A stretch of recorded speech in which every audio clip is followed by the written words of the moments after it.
tardes, queridos amigos, queridas amigas. Bienvenidos como siempre en buena hora. Su servidor Mario Villegas, listo para compartir con ustedes hasta las 3 de la tarde de este día jueves 13 de febrero. Nuestro programa, una presentación del servicio geriátrico del doctor Argenis Portillo. Consultas previas citas por el teléfono 0414-309-0806, 0414-309-0806.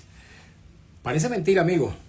Hoy, que es Día Mundial de la Radio, establecido así por la Organización de las Naciones Unidas, bueno, Radio Rumbo no está al aire desde horas de mediodía, y es que la zona donde está ubicada la estación, en Chacao, en la zona de Los Palos Grandes, está sin luz, de manera que, bueno, somos víctimas de esta contingencia.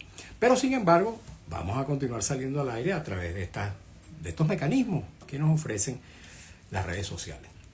Hoy, jueves, no vamos a tener entonces nuestra sección habitual a las 2:30 con la doctora Carmen Luisa Guevara por causa de este problema. La sección sobre salud, aquí Mujer y Salud, por este problema que tenemos con la electricidad. Pero sí vamos a hacer la entrevista que teníamos anunciada para el día de hoy. Nuestro invitado, abogado, especialista en derechos de la infancia, coordinador general de SECODAP, está con nosotros. Le damos la bienvenida. ¿Cómo está, Carlos? Bienvenido. Un gusto acompañarte en esta modalidad. Así es. Bueno, siempre salimos también a través de las redes, pero por supuesto nuestra señal principal a través de 670 AM. Muy bien. La invitación a Trapani tiene un motivo muy particular, muy específico, y es que, amigos y amigas, en el curso de las últimas semanas hemos estado presenciando atónitos hechos de violencia en varios institutos educativos en los que hay un acoso escolar, y más que acoso escolar, una agresividad escolar que se manifiesta en distintos puntos de la República y que llama verdaderamente a la preocupación. Porque, bueno, imagínense ustedes, amigos y amigas, hay una gran confianza en las madres, en los padres, en los representantes de los muchachos que van a las instituciones públicas y privadas a formarse. Bueno, una gran responsabilidad que se le entrega a los centros educativos, a los profesores, a los maestros. Bueno, y resulta que los niños, los muchachos, los adolescentes pueden resultar siendo víctimas de sus propios compañeros, de sus propios amiguitos, entre comillas. Hay varios casos que han movido a la preocupación de la colectividad venezolana y que de algún modo han motivado también la participación, la intervención de las autoridades fiscales, que han condenado estos hechos, pero que además incluso le han impuesto castigos severos a los muchachos comprometidos en estos hechos de violencia. ¿Cuál es la responsabilidad que tienen los centros educativos? ¿Cuál es la responsabilidad que tienen las familias? ¿Cuál es la responsabilidad que tienen los educadores? ¿Cuál es la responsabilidad que tienen incluso los propios muchachos que acuden a estos centros en este caso? Y ciertamente las sanciones que han sido impuestas por el Ministerio Público se corresponden con ese tipo de hechos que obviamente tienen de alguna manera que ser sancionados. Estas respuestas nos las va a dar nuestro invitado porque es precisamente experto en estos temas. Carlos, tiene la palabra. Bueno, sin duda el problema de la violencia es un problema que afecta a niños, adolescentes, adultos, y sobre todo que la violencia escolar no es un problema nuevo.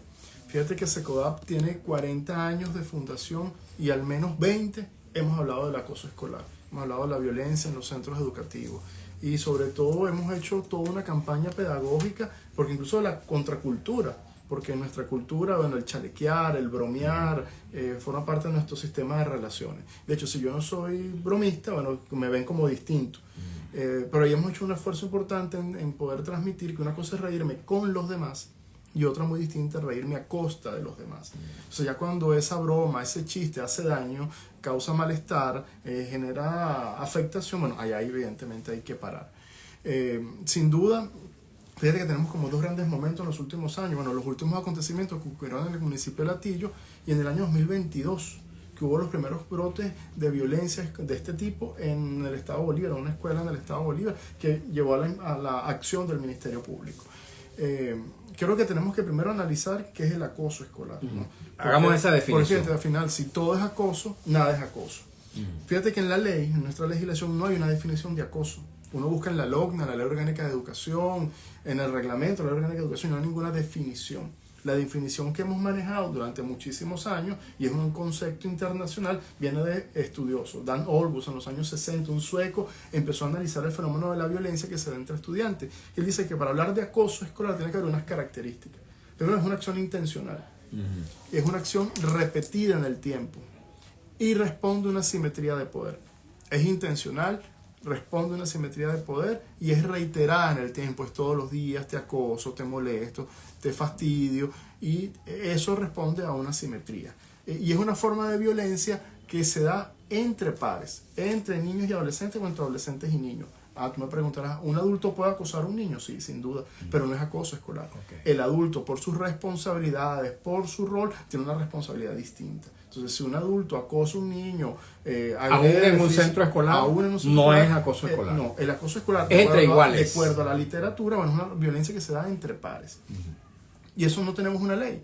Y al no tener una ley que me haga una definición y me establezca los parámetros, bueno, queda la libre interpretación. ¿Acoso es lo mismo que bullying? ¿Es lo mismo? Son conceptos, es la traducción. Es el manoteo, es la ofrenda agresiva contra una persona. Más que el chalequeo. ¿Cómo podemos distinguir entre el chalequeo tolerable y el acoso que ya es intolerable? Ya el chalequeo, cuando es discriminatorio, cuando es intencional para causar daño, cuando es reiterativo en el tiempo, eso evidentemente es hacer una broma para convertirse en una situación de acoso. Y fíjate lo importante que es hablar de estos temas con los muchachos, para que puedan reportar, porque es distinto con los chicos explicar lo que es un reporte a un chisme. Claro. Un chisme es algo intrascendente, irrelevante, pero un reporte, una situación concreta que me afecte, tengo que notificar a un adulto para que me proteja. Ese ejercicio hay que hacerlo con los niños, incluso hay que ir contra cultura. Entonces no tenemos una definición, y al no tener una definición, bueno, todo es acoso escolar, no necesariamente. Fíjate qué pasa cuando hemos viralizado agresiones en el colegio, en redes sociales. Dicen, es acoso escolar. Yo no lo sé. Es una agresión, sin duda es una agresión que genera una responsabilidad, pero no necesariamente esa agresión responde a una situación de acoso escolar. Porque no es repetitiva en algunos casos, no reiterada. Y sobre todo que ocurre cuando tú publicas un video en redes sociales, en Twitter, por ejemplo, en X, lo sacas de contexto. Solo ves un pedacito del incidente. Y si esa persona que da la patada se está defendiendo de una agresión previa que no quedó registrada, por ejemplo, ¿justifica la patada, justifica la agresión? No, sin duda. Pero el problema es cuando yo publico una imagen, emito un juicio público y hay un efecto en cadena en la colectividad, bueno, pidiendo incluso más violencia de la violencia que está reflejada en el video. Bueno, porque no hemos insensibilizado. Y lo puedo entender desde el cansancio, desde la frustración, desde la tristeza de que cuando ocurren estos hechos no pasa nada. Pero evidentemente no podemos tener la ley del talión, ni el ojo por ojo, ni el diente por diente, porque al final quedamos todos tuertos. Entonces yo creo que ese es el reto que tenemos que hacer en los centros educativos.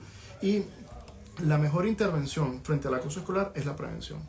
Es poder prevenir, es poder fortalecer el clima escolar, es poder establecer un vínculo en la escuela. Los niños tienen muchas formas de aprender. Aprenden en redes sociales, en YouTube, aprenden de distintas vías. Pero ¿qué tiene la escuela que no tiene YouTube? Es la capacidad de vincularse. Es el abrazo del docente, son los buenos días del docente, que el docente me felicite por mis logros, que me felicite en mi cumpleaños, que me llame la atención. Entonces ese es el valor intrínseco de la escuela que tenemos que potenciar para poder cambiar el clima escolar. ¿Cuál es mi preocupación? Bueno, que frente a estos incidentes que son gravísimos, que son lamentables, estamos yendo a un extremo profundamente represivo, profundamente sancionatorio, y sobre todo tenemos la tendencia a judicializar. Todo tiene que pasar por el Ministerio Público. No necesariamente, todo pasa por el Ministerio Público. Si producto de la agresión se comete un delito, cualquiera que sea, ahí hay una responsabilidad. Y si eres mayor de 14 años, tienes una responsabilidad penal diferenciada del adulto, pero hay una responsabilidad. No estamos hablando de impunidad, no estamos hablando de que no se sancione, no estamos hablando de que no se hable de estos temas, pero hay que hacerlo de acuerdo a lo que dice la ley, ni más ni menos. Entonces, fíjate que en Twitter el Ministerio Público hace señalamientos y hace calificaciones. Y si no es así en el marco de la investigación, yo nunca he visto una disculpa del Ministerio Público. O incluso yo te invito a ver los comentarios de las personas frente a las noticias, cualquiera. Bueno, los comentarios son incluso mucho más agresivos que, bueno, ya va, espérate. O sea, no justifico la agresión, pero hay que entender en su justa dimensión qué es, a qué está correspondiendo eso. Y eso no es solamente en el ámbito del acoso escolar. En todos los ámbitos uno nota que hay, digamos, una calificación previa al inicio del proceso judicial por parte del Ministerio Público respecto a personas que están señaladas de haber cometido un presunto delito. Yo recuerdo, por ejemplo, que algo muy propio en los comunicados del propio fiscal general de la República es que le dice el sujeto fulano de tal. ¿Ve? Entonces, yo me pregunto si cuando uno habla del propio fiscal general de la República uno puede decir el sujeto Tarek William Saab.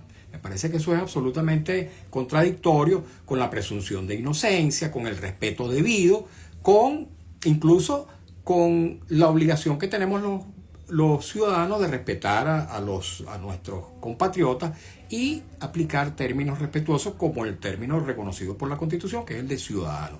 Cualquier persona, por muy presuntamente estar involucrada en un delito, debe ser respetado en el tratamiento que le da las instituciones públicas, sobre todo cuando hay una presunción de inocencia. Pero me gustaría saber, distinguir un poquito, Carlos, un poquito las responsabilidades. ¿Cuál es la responsabilidad de la escuela en este caso? ¿Cuál es la responsabilidad de los padres?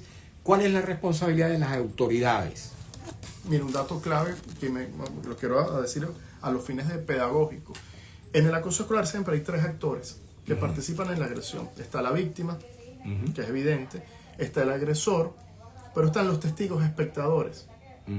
Y los testigos espectadores pueden asumir distintos roles. Algunos disfrutan, otros no. Otros rechazan la agresión e intervienen, otros por miedo se quedan callados, otros aúpan la agresión. Entonces, ¿cuál es una estrategia súper efectiva para trabajar el acoso escolar? Trabajar con los testigos. Para que los testigos no respalden esos hechos, no los aúpen, sobre todo no formen parte de la agresión. Fíjate que es una cosa mucho más compleja que hacer una imputación por parte del Ministerio Público. Ahora, si se comete la agresión, es que no hay de responsabilidad, es que porque no está definido en la ley no hay acoso, ¿sí? Porque la agresión, en función del acoso, te vulnera tu derecho a la integridad física o psicológica. Y en función de eso hay una responsabilidad, hay unos mecanismos que la propia ley establece donde si es un adolescente mayor de 14 años hay una responsabilidad. Eso es fundamental. Ahora, de cara a la escuela, la prevención. Donde hemos visto, fíjate que se puede tener una intervención en muchísimas escuelas, Fe Alegría, ABEC, en zonas urbanas, zonas populares, en ciudades intermedias, colegios grandes, colegios chiquitos, y el común denominador en las escuelas donde hay más situaciones de acoso es donde hay espacios de participación, donde el adolescente no puede hablar, donde el adolescente frente a un problema no tiene a quién reportar, o reporta y no se le escucha, no se le canaliza su inquietud. Entonces, donde se cierran los espacios de participación, donde lo administrativo, lo académico es lo que arropa y el tema comunicacional, emocional no se trabaja, evidentemente va a haber más acoso. Entonces creo que eso es importante desde el rol de la escuela, el rol de la prevención, el rol de los espacios de participación y la formación del docente. En el caso de los padres, de los representantes, la responsabilidad que tienen en este caso. Bueno, es también hablar de este tema. No es porque no hables que no va a ocurrir. Hay que problematizar con los chicos de este tema. No, hay algo que me preocupa, sobre todo cuando tú ves las reacciones en redes sociales, es la normalización de la violencia y el modelaje social. Es decir, cómo nosotros como adultos modelamos un comportamiento. En el discurso, en la agresión, en las posturas, en la forma como resolvemos los conflictos, y eso es modelado por el mundo adulto. Entonces nos preguntamos, bueno, ¿por qué ese adolescente actuó de esa forma? Bueno, probablemente viene de un entorno familiar y comunitario, bueno, donde la violencia es lo que marca la pauta. Entonces el modelaje social es importante. Cómo nos relacionamos con nuestros compañeros de trabajo, en las juntas de condominio, en las asociaciones de vecinos, en el consejo comunal, las autoridades cómo modelan un comportamiento determinado. Si yo como autoridad, mi discurso es descalificar, amenazar, es intimidar, es esa lógica del patotero, evidentemente eso es un modelaje social. Que eso quede en la psique de todas las personas. Ok. Muy importante ese dato que anotas en el sentido de que la legislación venezolana en ninguno de sus instrumentos establece expresamente, taxativamente el término acoso escolar, de modo que hay, digamos, esa laxitud. Me pregunto, ¿no hay convenios internacionales suscritos por Venezuela, por el Estado venezolano, que de algún modo sí recojan esta terminología y este concepto específico de acoso escolar? Fíjate, la Convención de los Derechos del Niño, que es un tratado internacional que fue ratificado por Venezuela en el año 89 y dio paso a la LOCNA. La LOCNA no fue un invento que salió de la nada, ¿no? Que un grupo de adultos no tiene nada que hacer e inventaron los derechos de los niños, no fue así. Venezuela en el año 89 se obliga internacionalmente a reconocer los derechos de los niños y adaptar toda su legislación y toda su institucionalidad para respetar los derechos de los niños. En ese tratado hay un famoso artículo 59 que dice que la disciplina escolar debe ser administrada acorde a los derechos. Entonces la disciplina es importante, sí, pero no es cualquier disciplina. No puede ser una disciplina punitiva, no puede ser una disciplina que nos aplicaron a nosotros, que dispara primero y después averigua. evidentemente hay un conjunto de derechos que hay que garantizar a los chicos. Porque, por ejemplo, si yo en mi trabajo despido a una persona y nunca le explico por qué lo estoy despidiendo, no le pago sus prestaciones, no le permito sacar sus pertenencias, ¿qué ocurre con ese adulto? Me va a demandar, me va a ir a la inspectoría del trabajo o me puede agredir en función a un hecho de violencia. Pero se lo aplicamos a los niños y a los adolescentes. Entonces, bueno, creo que es un tema de profunda reflexión. Pero no hay una definición. Fíjate que aquí hay un tema también que perdemos la memoria. En el año 2022, en el mes de abril, la Asamblea Nacional aprobó en primera discusión una ley de prevención del acoso escolar. En el año 2022. Está en fase de consulta y ahí quedó. Es una ley un proyecto de ley que evidentemente hay que seguir problematizando, seguir entendiendo, seguir comprendiendo. Creo que había debilidades conceptuales en la ley, pero que para eso es la consulta. Pero eso quedó ahí. Entonces, fíjate la prioridad institucional que le damos al tema del acoso escolar. Y eso pasa no solo con las grandes autoridades, también en las escuelas. Las escuelas se activan cuando hay un caso que causa conmoción. Entonces todo el mundo quiere un taller de acoso. Como si el taller de forma aislada te va a resolver el problema. El taller puede servir para motivar, para inspirar, para diagnosticar, que sea el punto de partida de un proceso, pero en definitiva le toca a la escuela ver cómo enfrenta ese problema. Ok. ¿Qué recomendaciones, ya que se trasluce de tus intervenciones que no estás del todo de acuerdo con lo que ha sido el tratamiento por parte del Ministerio Público de estos acontecimientos, de estos hechos? ¿Qué recomendaciones tendrías para el fiscal general de la República y para el Ministerio Público respecto al modo como ha abordado el análisis y el proceso sancionatorio del acoso escolar? Mira, si yo pudiera darle una recomendación al fiscal, yo primero le pediría que pondere las intervenciones del Ministerio Público. No quiero personalizar en él, sino que el Ministerio Público genere en las escuelas. Porque esa intervención punitiva, amenazante, incluso a priori, puede generar distorsiones en la dinámica escolar. Porque, bueno, pasamos al otro extremo donde hay mucho miedo, donde todo se quiere que sancionar, donde todo se quiere denunciar. Y en la escuela hay una variedad de situaciones que ocurren, donde la propia escuela fortalecida las puede abordar a tiempo. Y sobre todo esas situaciones de acoso extremo, cuando tú le pones la lupa o el microscopio y la analizas, tiene antecedentes. La agresión no fue que salió de la nada, tiene cola. Cuando tú investigas el caso, bueno, esta agresión ¿desde cuándo ocurre? Desde preescolar. Y está en 6º grado. Bueno, pasaron 6 años y nadie se dio cuenta. Entonces yo creo que poder ponderar el peso de las palabras, el peso de las decisiones que se toman en la dinámica escolar, con los docentes, con los padres, entre estudiantes. ¿El sistema educativo tiene mecanismos propios para atender estos casos y sancionarlos debidamente? Yo creo que en los institutos pedagógicos, las escuelas de educación, hay que hacer un esfuerzo de formación importante. Porque yo me formo como profesor de matemática y me interesa es la matemática, profesor de ciencia y me interesa es la ciencia. Pero estos temas quedan desdibujados. Entonces el docente sale al ruedo sin herramientas. Entonces esto les llama la atención, les desbordan, se sorprende, pero hay que tener herramientas para poder, uno, promover los derechos de los niños desde la escuela.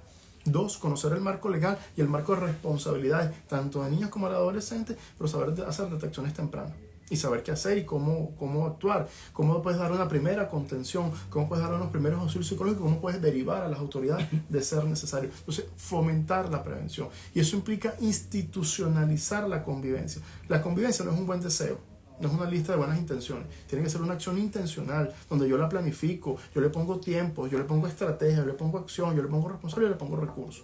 Porque si no, la convivencia, bueno, es cuando ocurre un incidente. Pero hay tiempo para las gaitas. Ojo, no estoy en contra de las gaitas. Pero bueno, cuando ahí tienes que una ponderación odiosa en las escuelas, que es lo urgente versus lo importante. Entonces, aquí yo creo que el mensaje importante es que no hay escuelas sin conflicto. En las escuelas siempre hay conflicto. Porque somos distintos, pensamos distinto, interpretamos distinto, percibimos la realidad de forma distinta. Lo que yo no puedo utilizar la violencia para dirimir el conflicto. Y eso se educa, eso se enseña, eso se planifica cómo las voy a abordar si eso llegase a ocurrir. Ok, tú eres especialista en derechos del niño, derechos de la infancia. La Constitución vigente del año 1999 trajo una innovación en el campo de los derechos de niños, niñas y adolescentes, cuando elevó a estos derechos a una condición superior al resto de los derechos de la sociedad, cuando establece aquel sistema del interés superior de niños, niñas y adolescentes, cosa que pareciera como un avance importante en cuanto se refiere a los derechos de los niños. ¿Qué tiene que ver ese sistema o ese interés superior, en este caso particular, con el acoso escolar y estas malformaciones de las relaciones entre los muchachos? Mira, un tema de historia legislativa. La Constitución se aprueba en el año 89. Y entra en vigencia en el 99, en el 99. Y entra en vigencia en... La LOGNA fue preconstitución. Sí. Hubo dos procesos legislativos. El Código Orgánico Procesal Penal, que establecía el principio de oralidad, dejaba atrás ese enfoque inquisitivo, que era muy, muy duro desde el punto de vista de la dignidad de las personas, y la LOGNA. Entonces, muchos de los principios del desarrollo de derechos que estableció la LOGNA, la Constitución los reconoce. Y esa experiencia legislativa de la LOGNA alimentó la experiencia legislativa constituyente. Entonces, como tú bien dices, en la Constitución tiene rango constitucional. Hablar de niño como sujeto de derecho tiene rango constitucional. Hablar de la importancia del rol del Estado tiene rango constitucional y establece el interés superior. Fíjate, todos los adultos toman decisiones, pero el adulto no decide a la libre, como decían nuestros padres. Mi papá decidía, bueno, lo que él creía que era bueno para mí. A su bien sabía entender y en función de sus propias experiencias. Entonces, el interés superior es un freno a la discrecionalidad. El adulto tiene que decidir sin duda. Decide el papá, decide el médico, el docente, el juez, el fiscal, pero decide de acuerdo al interés del niño. Por lo tanto, el interés superior es un principio que me orienta la toma de decisiones como adulto. Porque no es igual las decisiones que yo tomo por un niño pequeño a las que puedo tomar para un adolescente. Entonces, entender que las capacidades progresivas de los niños, eso va a marcar mi forma como tomar decisiones. Y se supone que el adulto forma para la autonomía, forma para la independencia. Entonces, bueno, tengo que tener como un sistema de toma de decisiones que me permita, bueno, garantizar ese desarrollo integral. Yo tengo que, ¿cuál es el elemento para ponderarle la opinión? Escuchar al chamo. Yo no puedo tomar como director, como juez, como comunicador, un punto sobre un que afecta a un niño sin haberlo escuchado previamente. ¿Tú vas a hacer lo que dice el niño? No necesariamente, pero lo que él te dice te va a dar elementos a ti para tomar una decisión mucho más justa y mucho más cercana a su interés. O no necesariamente escucharlo, porque un niño, por ejemplo, de meses o de un año, porque no habla, pero sus intereses deben estar concernidos en la toma de la decisión. Y eso es un principio que la ley establece, considerar al niño como una persona en desarrollo, y en esa medida se pondera el interés. Evidentemente, un niño que no está oralizado, que no puede hablar, evidentemente de meses, no puede emitir una opinión como la puede emitir un adolescente. Pero tiene derechos. Tiene derechos, entonces ahí el adolescente en ese caso para niños pequeños, el adulto tiene que ponderar sus derechos y deberes, sus derechos y los derechos de otras personas, el bien común. Entonces hay un sistema, solo que infancia se tiene que estudiar, se tiene que comprender para poderla aplicar.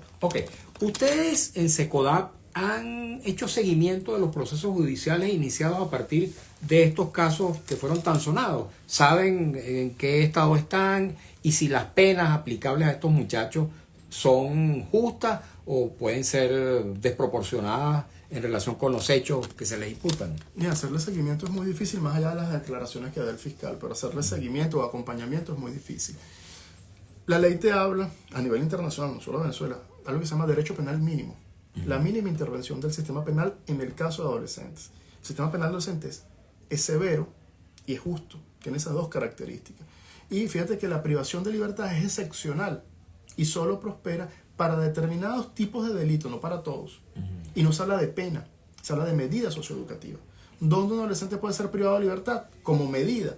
¿Acaso homicidio, salvo culposo, lesiones salvo culposa, robo y hurto de vehículos, tráfico de drogas en cualquiera de sus modalidades? Y la reforma de la ley del año 2015 incorpora 3 delitos: sicariato, terrorismo y asalto a transporte público. Son los únicos delitos donde un adolescente puede estar privado de libertad, entendiendo que la finalidad de la privación es la correcta reinserción familiar y comunitaria. Ese es el reto.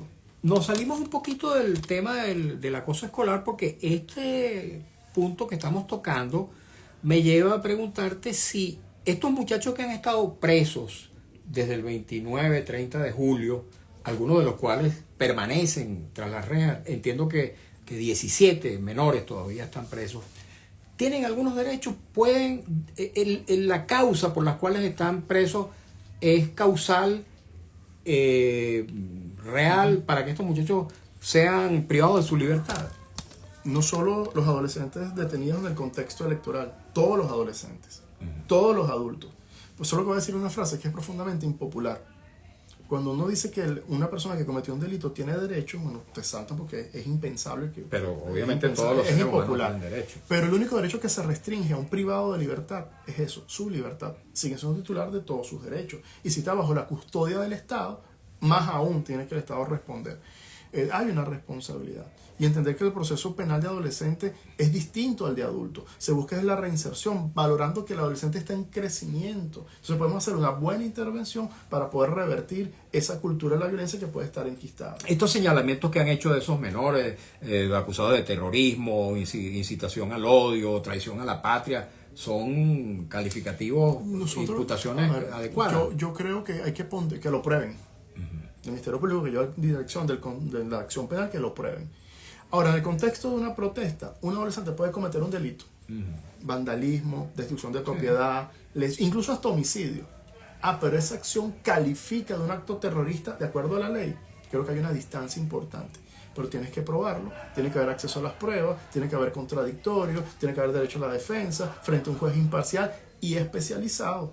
No puede ser cualquier juez. Es un juez especializado en responsabilidad penal de adolescentes, porque es un juez distinto que va a valorar los hechos de una forma distinta. Ok. Estamos conversando, amigos y amigas, con Carlos Trapani. Él es abogado, especialista en derechos de la infancia y es coordinador general de SECODAP. Hablemos un poquitico de SECODAP, aunque voy a permitirme por un instante leer algunos mensajes que nos han llegado a través del Instagram, @MarioVillegas100. Dice, @León del Valle 62, hoy, mañana y en lo sucesivo continúo alzando mi voz por la libertad de todos los presos políticos y detenidos, desaparecidos ya. Me sumo a ese requerimiento. Carmen Rodríguez 7055, buenas tardes, señor Mario, saludos y bendiciones para usted desde Duaca, Estado Lara, un cordial saludo también para usted. Vamos a ver qué otros mensajes nos han llegado. León del Valle 62, preocupante realmente lo que acontece en el sistema educativo, situaciones de violencia entre los muchachos, de los muchachos hacia los docentes. Esto ocurre, ciertamente, lo hemos estado presenciando y lo hemos estado analizando ahora. León del Valle 62, muchos casos en donde los muchachos callan y terminan desertando de las aulas. Muchos muchachos terminan abandonando el sistema escolar. Bueno, creo que el Ministerio de Educación tiene que dar la cifra, ¿no?, de escolaridad. Pero ustedes... Fíjate, los datos de Incovi que hace la Universidad Católica da cuenta que casi 3 millones de niños fuera del sistema escolar. Entonces, ahí la data oficial creo que aclara esta duda. Solo que hay que ponderar algo. No necesariamente un niño matriculado, inscrito, va a clase.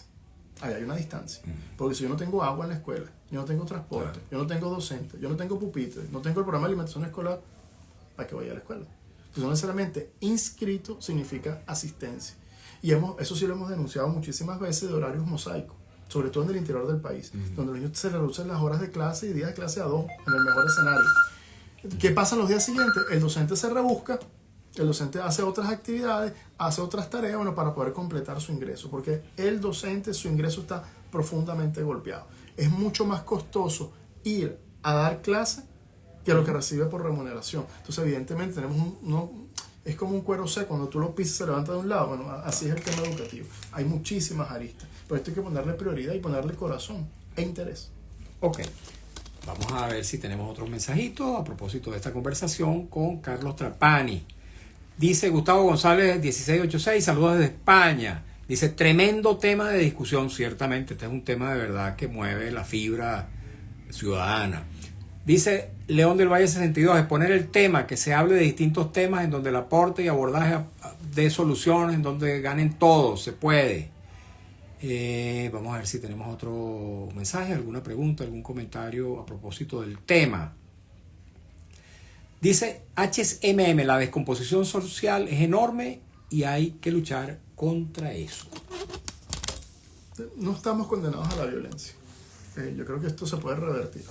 Pero se puede revertir con intención, con corazón, con compromiso. Las autoridades modelando el comportamiento y tomando decisiones que permitan fortalecer el tejido social. Creo que el Estado es el gran catalizador, es como un regulador de corriente, es el gran catalizador de los conflictos sociales. Pero cuando falla el Estado, donde falla la institucionalidad, donde no tengo dónde acudir, donde hay esa sensación de desesperanza, de injusticia, de impunidad, la violencia se cuela como una filtración. Entonces, bueno, pero ¿qué está pasando? Bueno, es un tema a distintos niveles y de muchísimos años. Yo creo que el reto es poderlo transformar, y la transformación pasa apoyando a las familias y apoyando a las escuelas. Hablemos brevemente acerca de SECODAP. Cuéntanos de qué se trata SECODAP. SECODAP, el año pasado cumplimos 40 años, una de las organizaciones de infancia más antiguas que hay en el país, y significa Centros Comunitarios de Aprendizaje, porque SECODAP nació siendo eso, un centro comunitario en el barrio del Ciprés, la parroquia Macarao, donde se atendían niños de primera infancia con cuadros de nutrición, se le daba lactobisoide en aquellos momentos, formación de madres sociales, líderes comunitarios, y esa era la acción inicial. ¿El doctor Méndez Castellano tenía algo que ver con eso? No. El fundador fue Oscar Mila y Fernando Pereira y unas madres del barrio del Ciprés. Bueno, cuando Venezuela suscribe la Convención de los Derechos del Niño, que es este tratado internacional, se incorpora el enfoque de derecho como un eje transversal de nuestra acción hasta el día de hoy. Hacemos acciones de investigación, de formación, de comunicación, y sobre todo mejorar la calidad en la cobertura de los periodistas sobre temas de infancia, y tenemos servicios de atención psicológica y atención jurídica. El Estado, el gobierno, en algunos momentos, en algunos casos ha pedido asesoramiento, apoyo de ustedes en el análisis de algunos temas. En los 40 años hay como muchísima historia. En el auge de la LOGNA, en el auge de la convención, se crea la CONGANI, que era el Comité Juntos por una Nueva Ley, donde participó no solo SECODAP, Fe Alegría, iglesias, gremios, universidades. Fue una experiencia súper interesante de participación, donde la sociedad se organizó en función de crear una ley en función de los derechos de los niños. Después hubo distintas iniciativas de promoción de la ley. Se puede crear la primera Defensoría del Niño, que cuando además la ley entra en vigencia. Y ese modelo que instala SECODAP se sistematiza y permitió replicarse a nivel nacional. Hemos tenido algunos acercamientos, solo que en los últimos años, desde el año 2015 para acá, esa relación, no solo con SECODAP, con otras organizaciones, se ha ido debilitando, se ha ido perdiendo, y es necesario que se escuchen, sobre todo organizaciones, no solo SECODAP, otras, que tienen muchísimos años en terreno, que han desarrollado experticia en estos temas, que tienen datos, que tienen insumos que pueden ayudar a construir políticas públicas. Este servicio de apoyo psicológico para los muchachos que ustedes tienen, según acabas de decir, ¿ese es un servicio gratuito? Todas las actividades de SECODAP, sin excepción, son gratuitas hasta este momento. Como todo, tenemos dificultades de financiamiento, limitaciones de mantener los costos de operaciones muy difíciles. Los servicios de atención psicosocial son servicios costosos, pero estamos haciendo todos los esfuerzos para que el niño reciba la calidad de atención que puede recibir en otros países. Fíjate que en SECODAP lo que nos caracteriza es que el niño requiere tantas sesiones como sea necesario. Hay otros espacios que te limitan a 2, 3, 4 sesiones. Costos, aquí no. Aquí, bueno, hasta que el niño se restablezca, fortalezca su salud mental, ahí es donde hay algún tipo de egreso o derivación. Pero intentamos que reciba la mejor calidad del mundo. ¿Dónde está situado SECODAP y hay algún contacto a través del cual se puedan comunicar en Chacaíto, con ustedes? cerca de la estación del metro de Chacaíto. Es la calle paralela a la autopista en la avenida Orinoco. Okay. Contactos @SECODAP en todas las redes sociales. Okay. ¿Algún teléfono? 952-7279. Bien, Carlos, muchísimas gracias. Dale, a ti. Bien, Carlos Trapani, abogado, especialista en derechos de la infancia, coordinador general de SECODAP. De verdad, un programa que nos merecíamos y que nos merecemos, porque hacia el futuro también vamos a tener la iniciativa de invitarte para tratar estos temas con mucha más participación de la audiencia y hablar un poco acerca de los programas que ustedes llevan a cabo. Amigos, muchas gracias también a ustedes por habernos acompañado en esta nueva edición de nuestro programa En Buena Hora. Recuerden lo que les comentaba hace un rato, no hay luz en esta zona, por tanto la señal de Radio Rumbo 670M no está al aire, así que bueno, apenas hemos salido a través de las redes sociales y nuestra sección habitual de los jueves, Aquí Mujer y Salud, con la doctora Carmen Luisa Guevara, tendremos que realizarla a partir del próximo jueves. Así que muchas gracias. Hemos trabajado para ustedes con mucho cariño, como siempre, en la dirección de Radio Rumbos, Elsa Siciliano, en la jefatura de prensa, Luis Alberto Albornoz, en los controles, Emil Lara, la lectura y las informaciones, Alex Márquez, en las redes sociales de Radio Rumbo, Marco Rivera, frente a los micrófonos, su servidor Mario Villegas, con V de Venezuela, nuestro programa, una presentación del servicio geriátrico del doctor Argenis Portillo. Consultas previa cita por el teléfono 0414-309-0806, 0414-309-0806. Tengan todos y todos muy buenas tardes. Mañana tendremos como invitado al presidente de Salud Chacao. Muy interesante. Saludos.